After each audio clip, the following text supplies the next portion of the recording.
এবারের টি-20 বিশ্বকাপে একের পর এক চমক দিয়ে যাচ্ছে জিম্বাবুয়ে।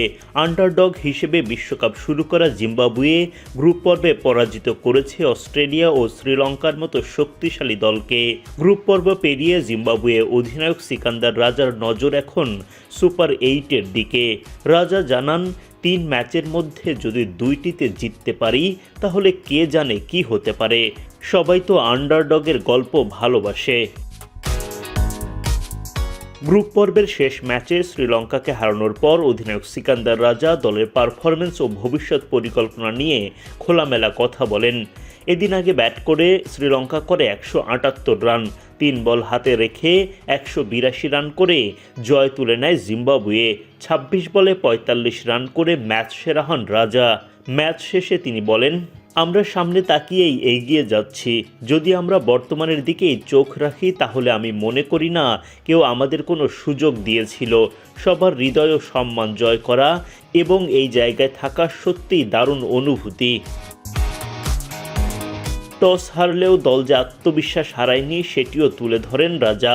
তিনি বলেন, টসে হারার পর আমি ছেলেদের শুধু একটা কথাই বলেছিলাম, যদি আমরা সত্যিই ভালো ক্রিকেট খেলি তাহলে টস কতটা গুরুত্বপূর্ণ।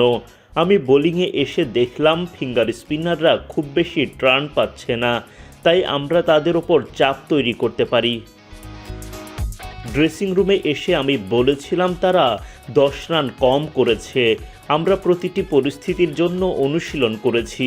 সঠিক সময়ে সঠিক খেলোয়াড়কে পাঠানোর মতো জনবল আমাদের আছে। প্রত্যেকের দায়িত্ব পরিষ্কার।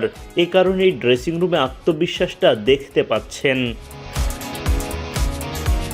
নিজের ব্যাটিং নিয়েও বিস্তারিত ব্যাখ্যা দেন রাজা। প্রথম 8 বলের মধ্যে আমার রান ছিল মাত্র 4-5, কিন্তু আমি বলটা ভালোই দেখছিলাম। মনে হচ্ছিল ঠিকভাবে টাইমিং করতে পারলে বল অনেক দূর যেতে পারে। আমি হিসাব কষেই খেলছিলাম।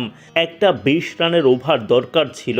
আদর্শভাবে ম্যাচটা শেষ করেই আসতে চেয়েছিলাম, তবে যেটা হয়েছে সেটাই ভালো হয়েছে।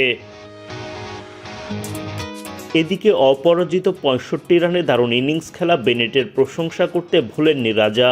আমি বারবার বেনেটকে বলছিলাম যেন সে উইকেটে টিকে থাকে। তাকে বলেছিলাম ধীরগতির শুরুর জন্য আমি তাকে হতাশ করেছি, তাই যেন সে উইকেটে থাকে, কারণ তখন আমি বল ভালো টাইম করতে শুরু করেছি। কৃতিত্বটা তারই প্রাপ্য।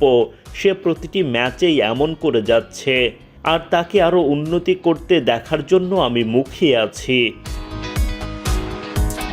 সুপার 8 নিয়ে জিম্বাবুয়ে অধিনায়ক জানান নিজের ভাবনা, আমরা এক মুহূর্তে একটা ম্যাচ নিয়েই ভাবি। আমরা 21 তারিখে পৌঁছাবো, 22 তারিখে অনুশীলন করব, তারপরই মঞ্চ প্রস্তুত। যা হওয়ার তাই হবে। 3 ম্যাচের মধ্যে যদি 2টিতে জিততে পারি তাহলে কে জানে কি হতে পারে। সবাই তো আন্ডারডগের গল্প ভালোবাসে। সুপার 8-এ উঠেও নিজেদের আন্ডারডগ পরিচয় ধরে রেখে নতুন ইতিহাস গড়ার স্বপ্নই দেখছেন জিম্বাবুয়ের অধিনায়ক।